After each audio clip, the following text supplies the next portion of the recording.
Monsignor. We can get Father Ben yakking back Go right there. ahead, don't worry.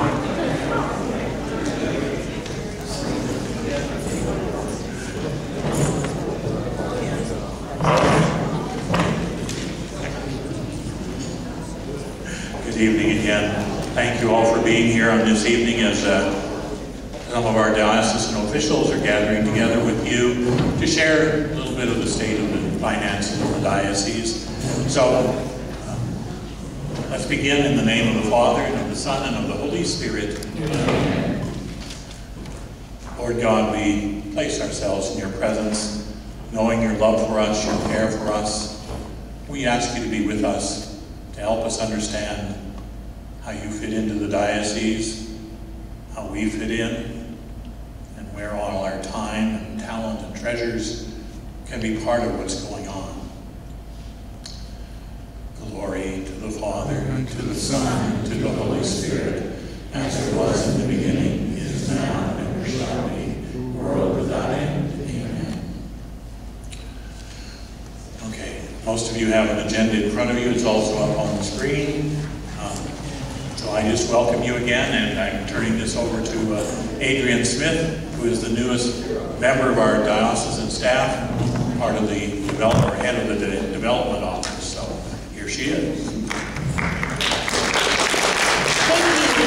This is a great turnout. We weren't sure what to expect tonight, so thank you so much for making the time to come tonight and spend your evening with us. As Monsignor said, my name is Adrian Smith, and I'm the newest member of the Diocese staff as the Director of Development, and this is also my parish, so thank you for coming tonight.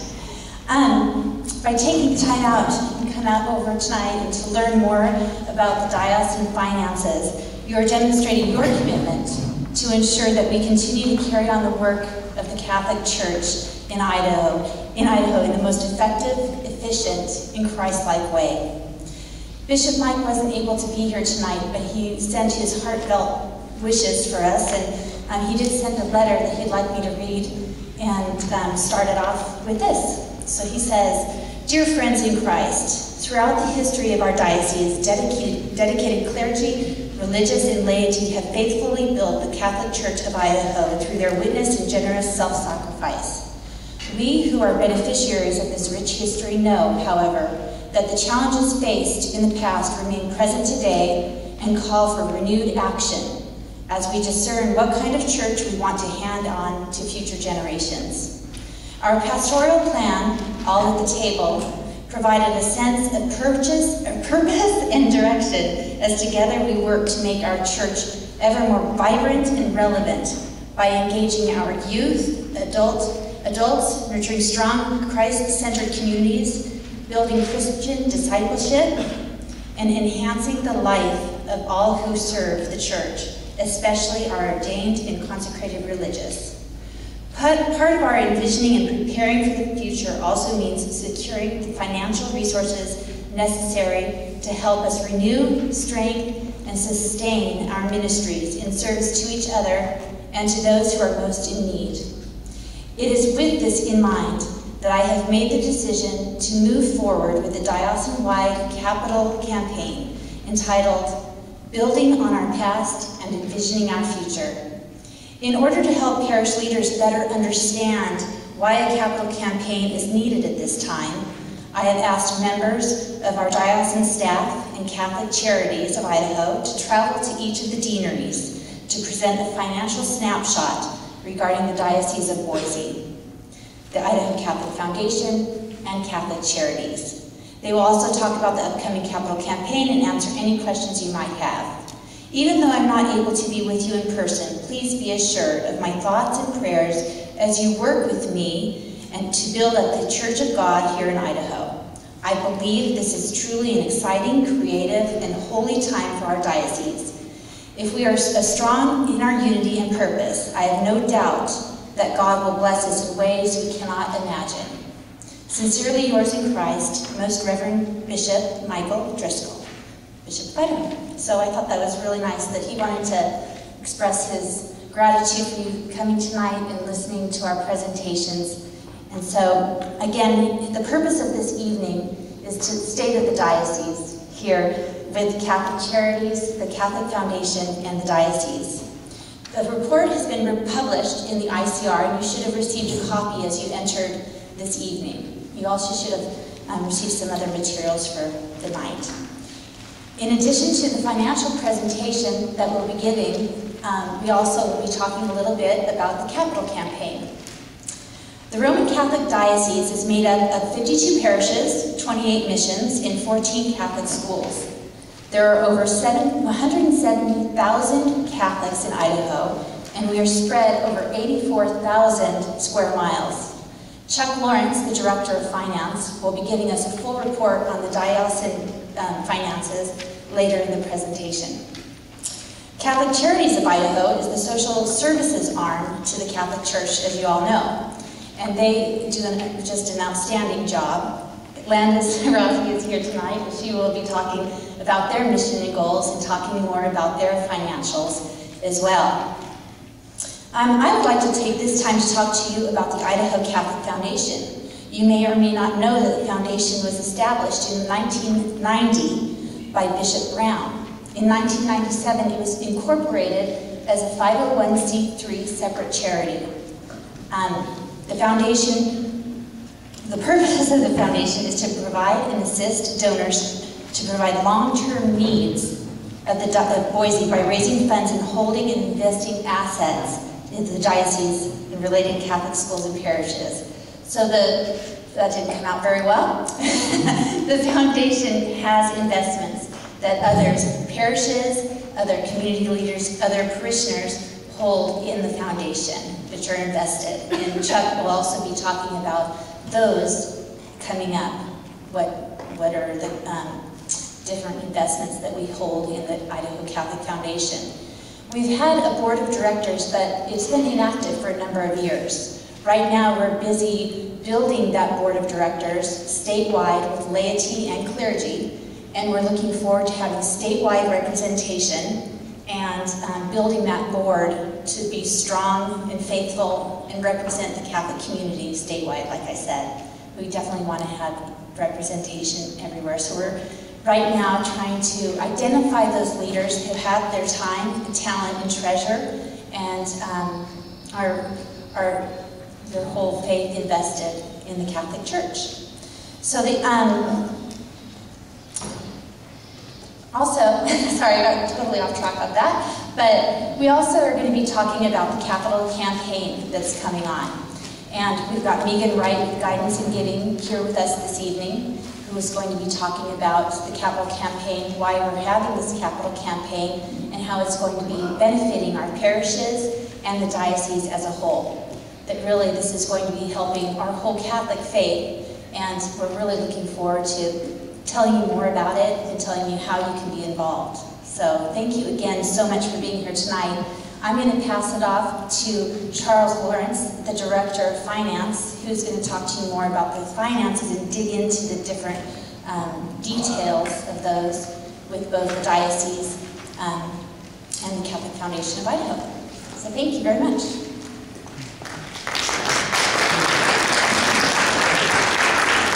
Thank you, everybody.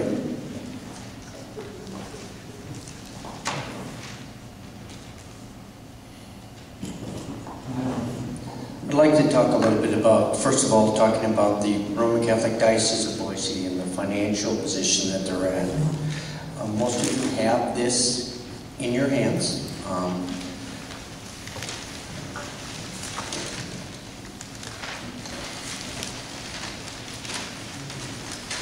What I want to do is just go over the highlights of it rather than going down each individual line, because I only have 10 minutes to talk, so we want to make sure that it's done efficiently.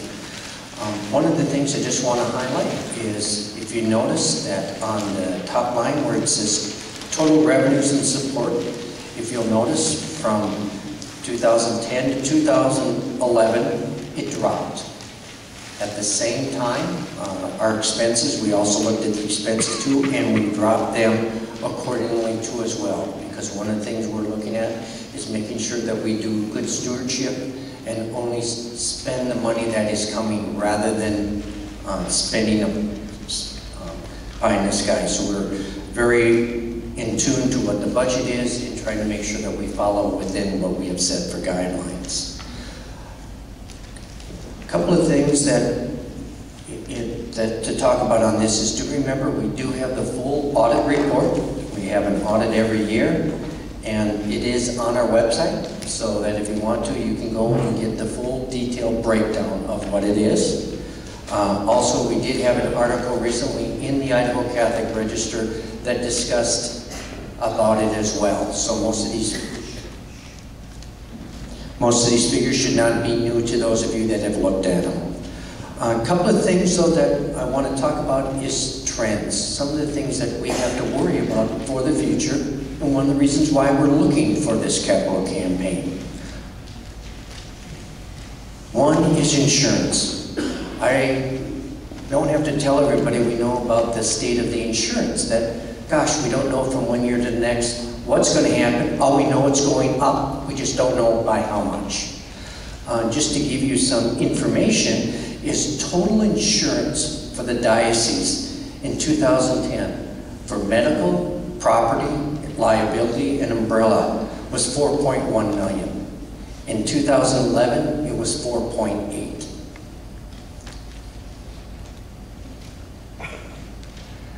The other thing I want to talk about a little bit is about our priests and the wonderful service that they have done for us. Presently, we have 46 active priests and 24 retired. But what's going to happen is in 5 years, we're going to have 11 additional priests that will be at the retirement age. And just to let you know, right now is the average age of our retired priest is 79 years old. One of the other things we also have to be concerned about is replacing them, how we can build for the future. One of the things that we have is in the last 6 years, we've had 13 ordained priests at a cost of $1.7 million. That tunes to about $35,000 a year for each priest, or each seminarian, each seminarian. And it takes approximately 7 to 9 years for them to go through the full education. Part of it depends upon what their undergrad is if they've had the philosophy, and if they've also had the theology. If they haven't had that as part of the undergrad, that's when they get more toward the 9 years.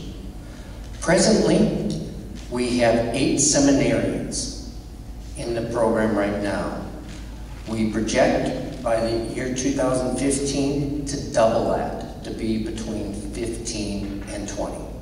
But with that, costs increase. In addition to that also, we also have 70 men and women that are in the deacon formation program to help minister programs to our parishioners too as well. The other thing that we do is, what's exciting to know is that we, as the diocese, have had over $6 million in construction projects in the last year. That tells you that we are building for the future, that we are building the infrastructure, we're building the new parishes, we're building the new churches, the new parish halls, so that we can be a vibrant community for now and into the future.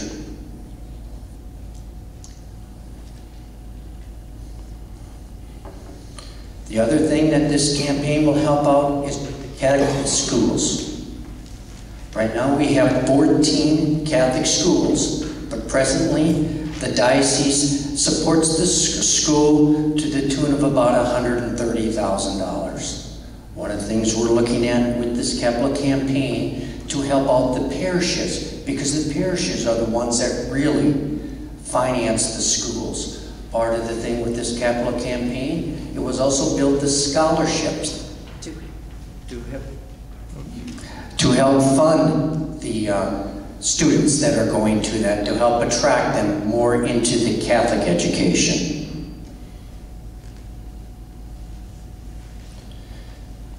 We talked a little bit about the Idaho Catholic Foundation. That is a separate organization that has been set up that takes care of the investing portfolio of the funds. Right now we have 51 funds that are part of the Idaho Catholic Foundation. Of them, 11 are parish funds, 13 are school funds.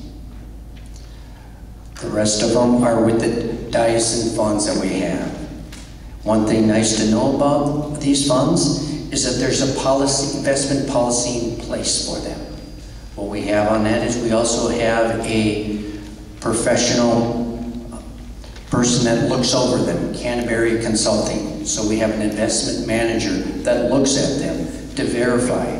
On a quarterly basis, we look to make sure that they meet their benchmarks that they have.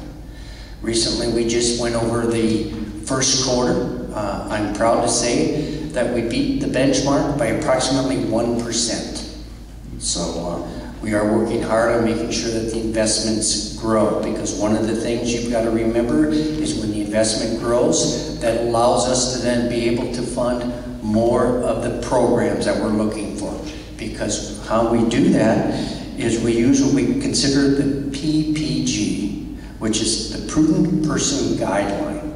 What we do on that is we take the average fund balance over a period of time, and we take that average balance, and 5% of that is then what we do to fund programs. Also, what's nice to know about with our investment policy, we also worry about being socially responsible investing.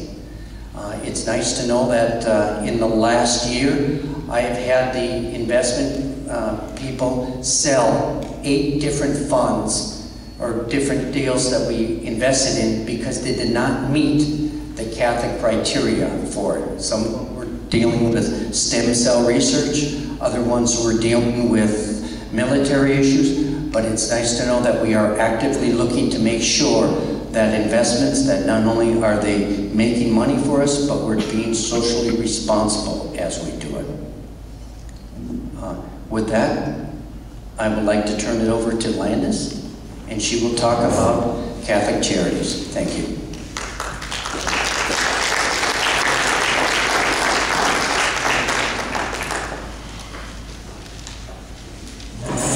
Good evening, everyone. As Chuck said, my name is Landis Rossi, and I'm Executive Director for Catholic Charities of Idaho. I've been with the organization for almost 2 years now, and I'm a member of St. Mark's Parish. I see Father Steve in the room, and my 2 young children attend St. Mark's School. So definitely engaged in the Catholic community, and I want to thank you all for coming out tonight. I'm really excited about the Capital Campaign and to give you some information about Catholic Charities. One of the things that I recognize as Executive Director is that there's a lot of Catholics out there who do not know what Catholic Charities does, who don't see us as a presence in their community. And it's a challenge for us and something that we recognize and we're ready to face it head on. So I'm here to answer questions after I give you a little bit of information. It's really this is one of our priorities for this year for Catholic Charities is really establishing ourselves in the Catholic community and making sure that every Catholic can talk about Catholic Charities and understand what they do, what we do, regardless of whether we have a physical location in your city or not. So Erica Madalin, our Associate Director, is here. Kate Arovich is on our board and a member of St. Mark's. And Christine Smith is here, and she's our Parasocial Ministry Coordinator. Mavanwi DeVoe, she likes to raise money, so if you don't want to pay any money, you might run away from her. She's our Development Director. And Pierce Murphy is a former board member for Catholic Charities of Idaho. So I see lots of friendly faces in the room who can certainly talk to you about what we do and what our plans for the future are. But to get started with, I'm going to talk to you about the organizational structure.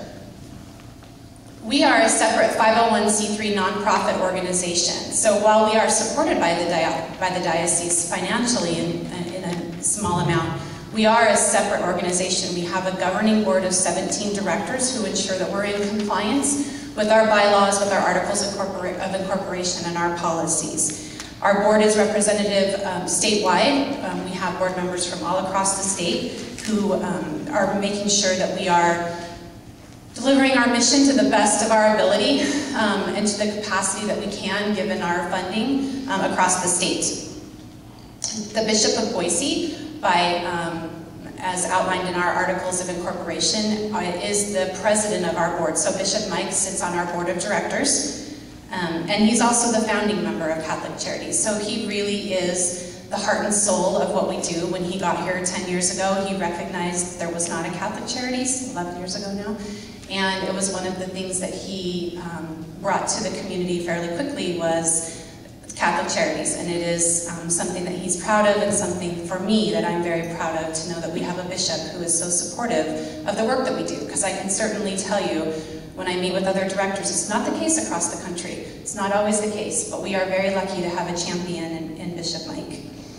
We have family strengthening centers. We call our offices family strengthening centers, because we certainly do pride ourselves on making families stronger and giving them the support that they need to be strong families. We have family strengthening centers located across the state. One in Coeur d'Alene, one in Nampa, one in Boise, one in Jerome, and our newest opening soon in Idaho Falls. And our administrative offices are located with the Diocese, co-located with the Diocese up on Federal Way.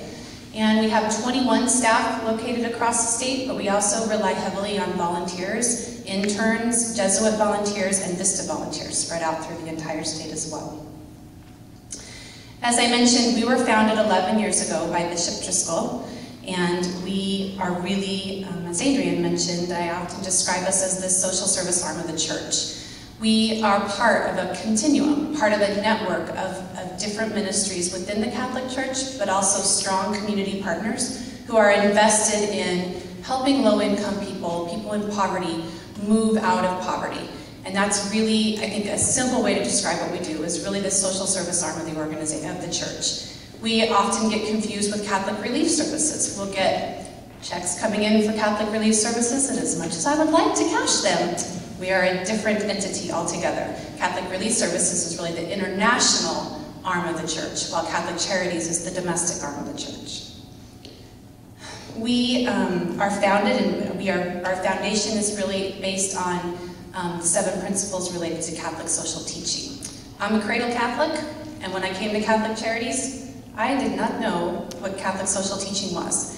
I learned quickly, and I learned that it really, in my mind, is more of a just how do we treat people type of teaching. It does certainly apply to Catholics, and it does give us a strong foundation of Catholic Charities, but it really is something that we're proud of and that we like to talk to individuals about, and how we use Catholic social teaching as a way to guide what we do, what we advocate for, what we educate about, and what drives our services. We really are about strengthening families, reducing poverty, and building community when it comes right down to it. We want strong families. If we have strong families, the poverty rate in the state is going to continue to drop. And when we have strong community to support the families in those communities, we're going to continue to see poverty reduction in Idaho. So some really simple ways of describing what we do. We are really different. When you think about St. Vincent de Paul or the food banks, we really are a part of this network that's supporting families, but we really see ourselves as sort of the next step. When a family is no longer in crisis, when they have housing, when they have food, we're really that next step where we can bring in our social workers and others who are specifically trained to work with families to identify what are the issues within this family, what are their strengths, how do we fill the gap in areas where they may be struggling, and help them move out of poverty, help them not slip back into that crisis situation. So we are different in that sense, and that's sort of why, it's mainly why our services are expensive, because we are working with highly trained master's level, bachelor's level social workers who are doing some pretty intensive work with families, and it can be pretty long term. Our core services, counseling and education, so family, marital, individual, children, counseling. Education, when I say education, it's really looking at a broad spectrum, parenting classes, leadership classes, those types of things. We do offer faith-based and non-faith-based counseling. Another term that I like, or another little saying that I like to use, is we are not a charity for Catholics, we're a Catholic charity. So we serve people regardless of their faith. It doesn't matter. If you walk through our door and you need services, we're going to serve you. We may not be able to meet your need, but if we don't, then we will make sure that you have a referral to the place where you need to go to be able to meet your needs. So counseling, education, economic stability, this is really looking at financial literacy and making sure that families understand why a budget is important. But then that next step to that is also asset development. It's kind of a new and developing area, but some pretty good research coming out of asset development as a way to reduce poverty. If someone owns a home, or someone has a college education, or they're able to start their own business, a lot of times it can certainly set them on a pathway out of poverty. So we have some really great programs around asset development for low-income families. Immigration Legal Services is one of our larger programs, and this is primarily centered on working with people who have a pathway to citizenship. So if they're in the country undocumented, we can work with them if they have a pathway to citizenship. We also do English language classes in this area and citizenship classes. And strengthening communities just goes back to the idea of building partnerships, but also building a foundation for social justice in our state.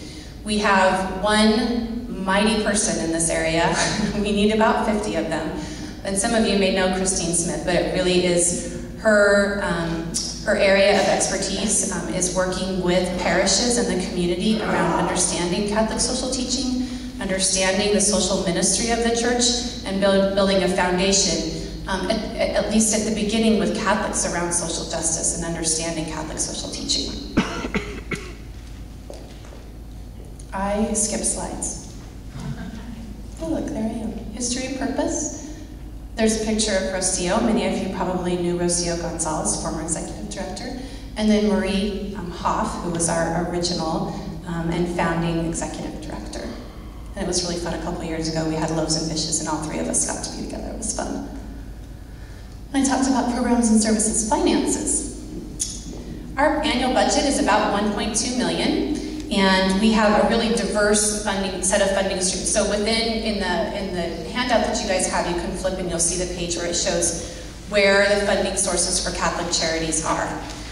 I am very proud, and I'm probably one of the only executive directors in this state who can say that our largest funding source is really from general donations, from Catholics and non-Catholics. It gives us the freedom to be able to do a lot of things that we wouldn't normally be able to do if our primary funding source was federal funds or state funds. When the feds cut, you see a lot of social service organizations take a huge hit, they can't serve as many people, and it causes crisis in the community. So one of the things that we're really proud of is, yes, we do have some federal funds, yes, we do have some state funds, yes, we have some contracts, but we really rely on general donations so that when things go bad, we can stay fairly stable. And even when times got tough over the last few years, our donations stayed relatively stable, if did not grow. And I attribute that really to the Catholic community and the generosity that we see coming from Catholics across the state. So you'll see we definitely have a diverse funding stream. We don't want to depend on one thing. The Idaho Catholic Appeal, we get $220,000 or 10% of the Idaho Catholic Appeal each year, and it funds about 10% of our budget. We also get about $80,000 a year from the Idaho Catholic Foundation.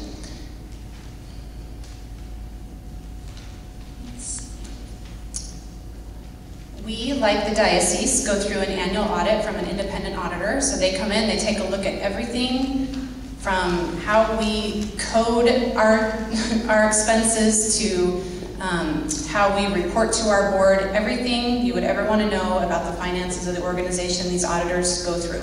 For 2 weeks, they are on site looking at everything.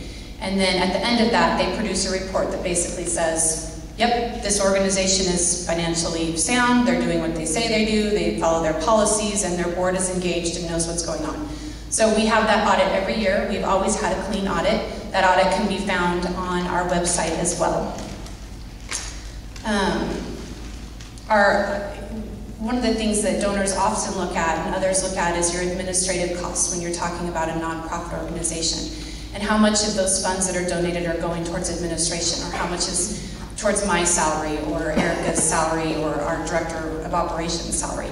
And our administrative cost is right at 14%, which is well within the average for an organization of our size and our type. So I'm actually really proud to tell you it's 14%. and our cost of fundraising is about 7% of our budget. So we actually are very competitive in this area, and I'm really proud of those figures. Just a couple of other things in relationship to finances for the organization. We, again, have our own bylaws. We do the annual reports. The annual report came out in the ICR last year. There's also copies of that in the back and copies of our newsletter. So we try to make sure that our donors and others that are interested in our organization have all the information that they need to be able to make good decisions about who they want to be sharing their wealth with or sharing their treasure with. Looking forward, we have a really bright future. I'm really proud of this organization, and I look forward to going around to every single parish and talking about the great work that we do and the great work that's yet to come. We only have room for growth. We only have huge potential in this state, but we really also want to be planned in our growth, and we want growth that's sustainable. I don't want to go to Lewiston and open an office and start providing counseling and then next year be out of funding and have to close it. That doesn't do anything for a community, but bring a resource in and then the next year close it down. So our growth will be planned and it will be sustainable. We really want to focus on connecting and building relationships with the parishes. So again, I think I talked about to you this earlier. This was a priority for us, and the Capital Campaign just actually kicked it into high gear and gave us an opportunity to travel around the whole state, talk about what we do, and also listen. I think it's very important that we listen to what the communities are telling us that their needs are. We don't have all the answers, and I can't ever say, sure, we can open an office and do that tomorrow, but we can listen, and when we listen, it helps us plan our growth. Like I said, planned, sustainable growth, and listening is a part of that. I also believe really strongly in only delivering programs that have evidence behind them. So if you contribute to Catholic Charities, you need to know that we are only delivering those programs that have evidence and research behind them that shows that they are effective. So if we're delivering a parenting class, we better be able to show you that the curriculum that we're using is proven to help parents be better parents or help families be stronger. So we are making sure that what we do has evidence behind it. And we also just really, I think, creating a foundation for social justice and compassion and understanding for individuals and families that are less fortunate. Last year, each year going into the legislative session, we meet with as many legislators as we can to understand what the issues might be going into the legislative session. Just to understand and to help them understand kind of what we see from our perspective as far as issues in the state. And I had one legislator who I would consider extremely conservative say to me, the thing that we're lacking, she said, you can still be conservative and be compassionate. And when she said that to me, and I'm looking at Christine, because it was a very powerful moment for me, because I was listening to someone who I thought was really, really conservative and would not be interested in listening to anything that I say, use the word compassion. And I thought, you know what, you're exactly right. You can be conservative, you can not be conservative.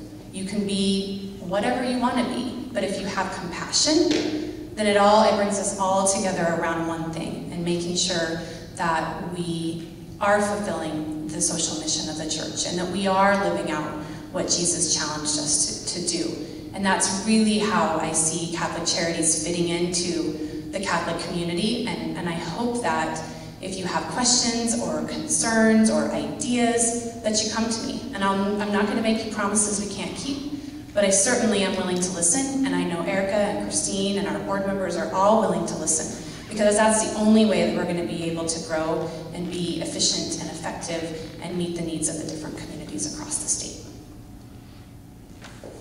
With that, I'm going to hand it over to Megan from Guidance in Giving, and she's going to talk to you about Capital Campaign.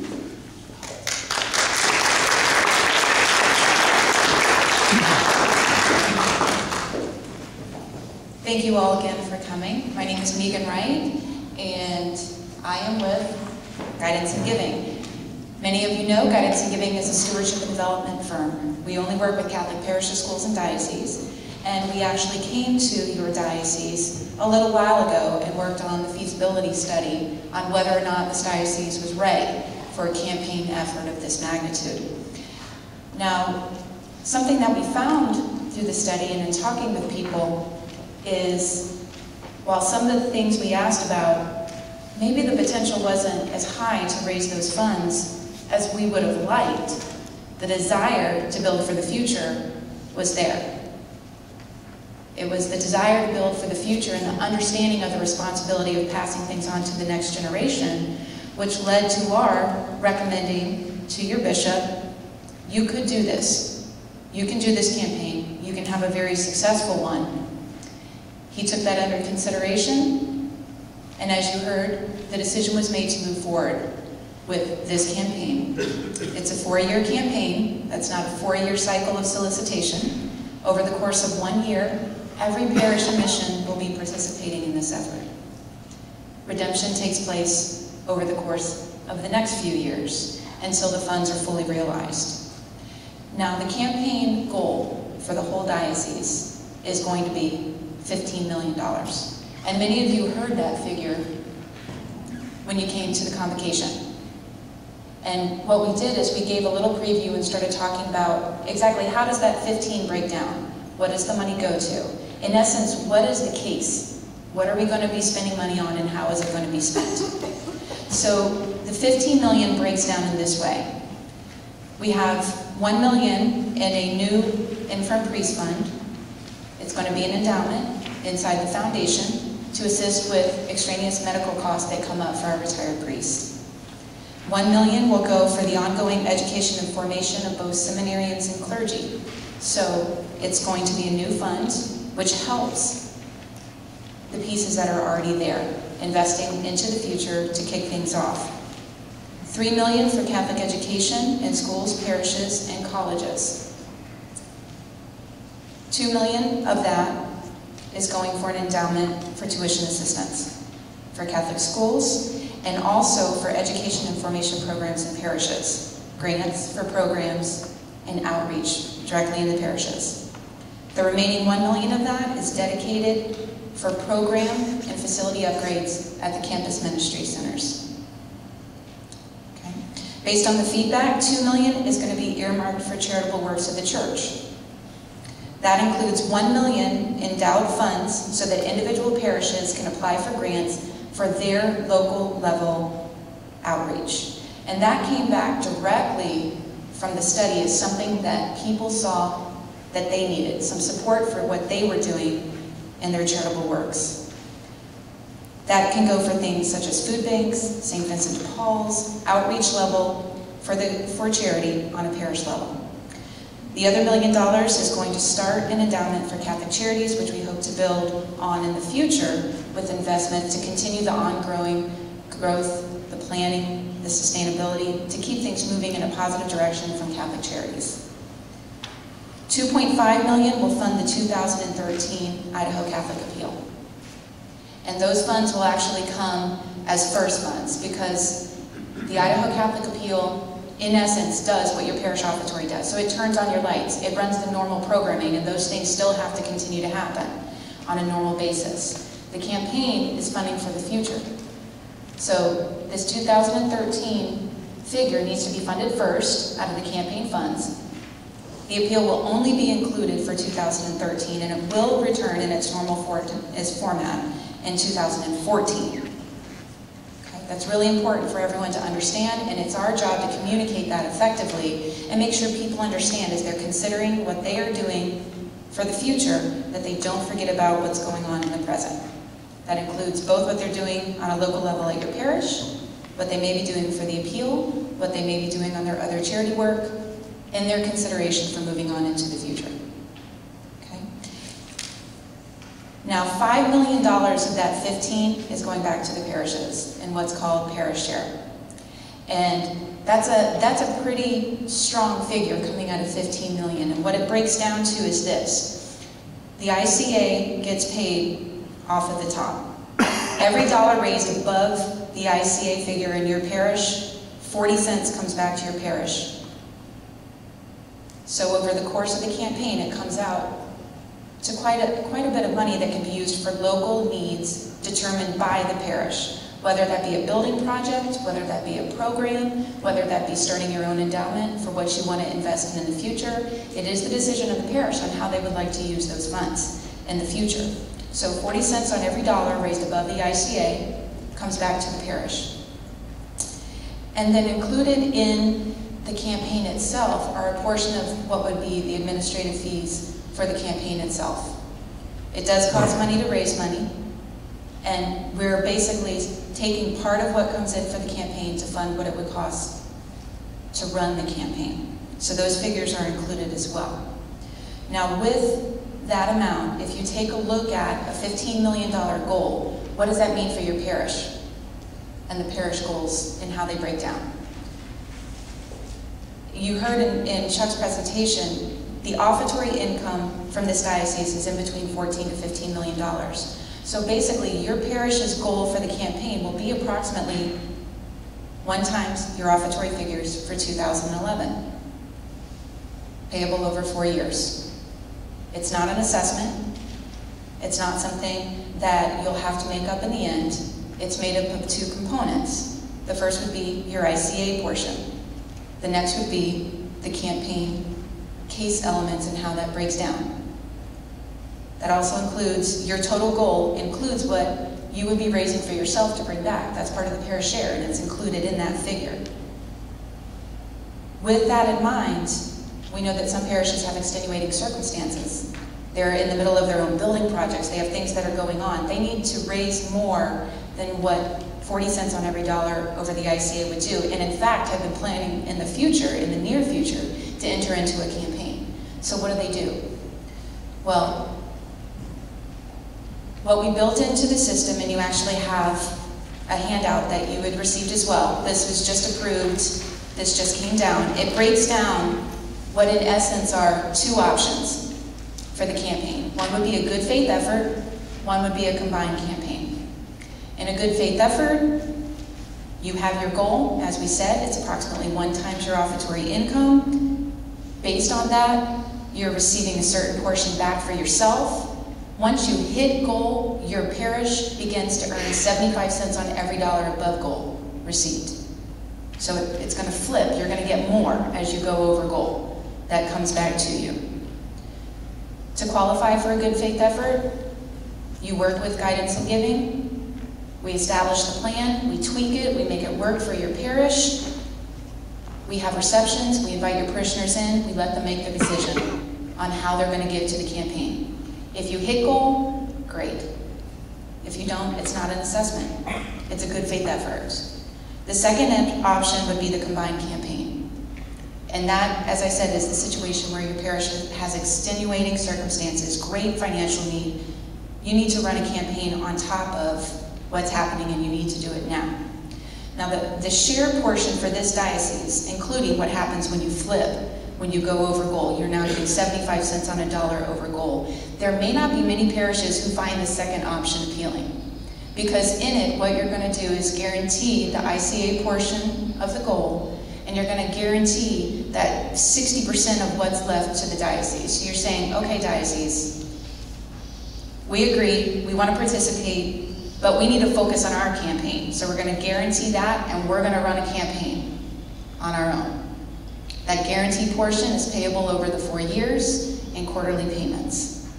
What that also means is that you'll need to hire your own counsel. You'll need to move forward. You'll have to pay for your own materials. There's costs that are involved to the parish.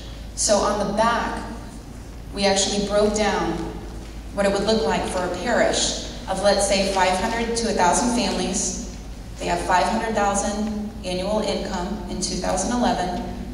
Their ICA portion is 95,000, and their total goal for the campaign would be 500,000. So you can see, as you break this down, the differences between the two. And it's not until a parish is raising approximately 3 times their annual offertory income that you begin to see a significant difference in the amount that can come back to a parish. So depending on the project, the need, some needs are more attractive than others. Are you building? Is it a new building? That's an attractive project for your people. You can raise 3, 4, 5 times offertory in some of those campaigns. Is it debt? That's really not as attractive to your people. You're looking more at 1.5 times offertory with those types of campaign. So what would be more cost effective for you is to run a good faith effort and really blow it out of the water. Because you're not paying for counsel, you get a flip on the end, and you're not paying for any fees or expenses. So this takes a lot of consideration from parish leadership on which way they're going to go. And it's not a decision that can be made tonight. And it's a decision that needs to be made back at the parish after conversation with your leadership, and then to have a representative of guidance and giving staff there to really walk you through what does it look like exactly for your parish. What really is your offertory income? What is your project? What is your potential? And let's look at which option would be better for you, because this is supposed to be a win-win for the parish and for the diocese. So those are the 2 options for the campaign. All parishes are going to participate in some way, shape, or form, whether it's the good faith effort or whether it is a combined campaign over the course of this year, this next coming year, so starting in fall. And it's breaking down this way. Some of the parishes are going to run in the fall, some of the parishes are going to run in the spring. In the next couple of weeks, your parish will receive what's called a parish prep memo. In it, it's going to include office hours, information on campaign staff. It's also going to include for you what would be called a goals and block sheet, in which you find out, my parish is scheduled to run in the fall, or my parish is scheduled to run in the spring. My goal is this. This is what, if I ran a good faith effort, my parish would get back through the parish share. So you have a base to start the discussion with. In that packet is also going to be a parish analysis form, which helps us, it's confidential just for guidance and giving staff, to take a look, a snapshot of where your parish is. Have you recently run campaigns? What's your parish census look like? How are you doing in offertory trends? How are things really looking at your parish? What are we looking at when we walk in the door? What could you use your money on this parish share? What are the projects that are important to you? All that's included in the parish prep memo. All of that helps us then call and make an individual initial pastor meeting. We're going to come in, sit down, walk through everything with the pastors. That's the very first thing that we're going to do. The next step is we're going to talk with leadership and make sure we're moving in the right direction for your parish. Then we're going to begin to plan for the campaign. Okay? So there's quite a few steps that are going to happen in the preparation, and they're going to start up relatively quickly. So you're going to be hearing more information as decisions are made. You're going to be seeing how the timeline breaks down, and you're going to get a better understanding of how the blocks work. What does it mean? How do we recruit volunteers? All of those questions that are flying out there, we're going to work with you one-on-one on those. Each parish will have a campaign director. Each one of us will be rotating, and our job is to be out there in the field with you, helping work with your leadership, building support for the effort. And remember, our goal, our plan at Guidance and Giving, is to increase awareness in a campaign through personal contact. So we want to put the information out there, we want to let them know what the options are, and let them know that they can participate and say yes or say no. It's okay. But we want to get the information out there. That's part of our plan in how we integrate it into the life of each parish. Now, we're looking at basically opening up the floor at this point. And I'm taking a look at everybody out there. I know there's a lot of questions out there, but we're going to ask Monsignor to come back up, and he's going to moderate our Q&A for us. We want to be respectful of your time. We said the meeting would last until 8:30. It's only 7:55 right now, so we'll take questions. Through the process, you can direct them to anybody on the panel. We'll be happy to answer those, and if you decide that you have questions that aren't answered, we will stay and answer them individually for you. We'll hang out, but we want to be respectful of your time, so I'm going to hand it back over to Monsignor, and we will open up the floor. Question. Yes, maybe. Will we have any input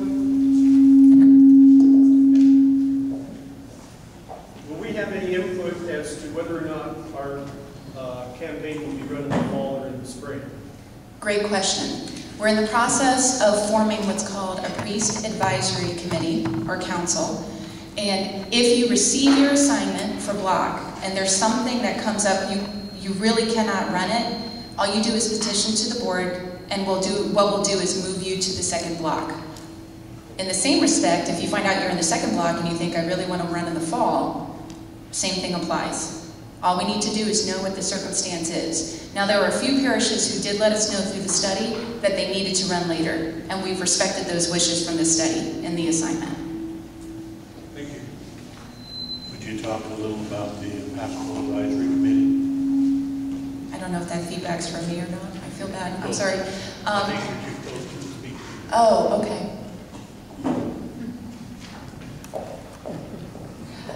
The PAC is a group of priests that were nominated through the course of the study.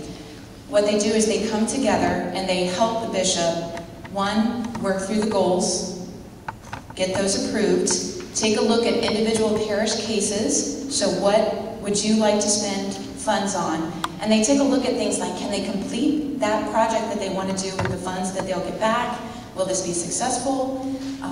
And in addition, they also take a look at if your parish receives your goal and your situation has changed dramatically financially from last year to this year, they also receive those petitions for block changes and a petition for what would be a waive on a portion of what would be your goal, because it is now unattainable financially because of some kind of issue that has come up within the parish. But they hear those cases, they make recommendations to the bishop on those so that they can be decided by the people for the people and moving forward. They also take a look at progress. So as your parish is running, they will be receiving reports. They're going to take a look at how the effort is running. Are we raising money on course? Are we not raising money on course? And then they direct us on ways to move from that. So it is a group of priests who are a leadership board for the bishop, an advisory capacity, and assist him in making decisions about the organizational structure of the campaign, the prep information that is going out, those what you would call the nuts and bolts of a campaign, and then the execution as it moves forward.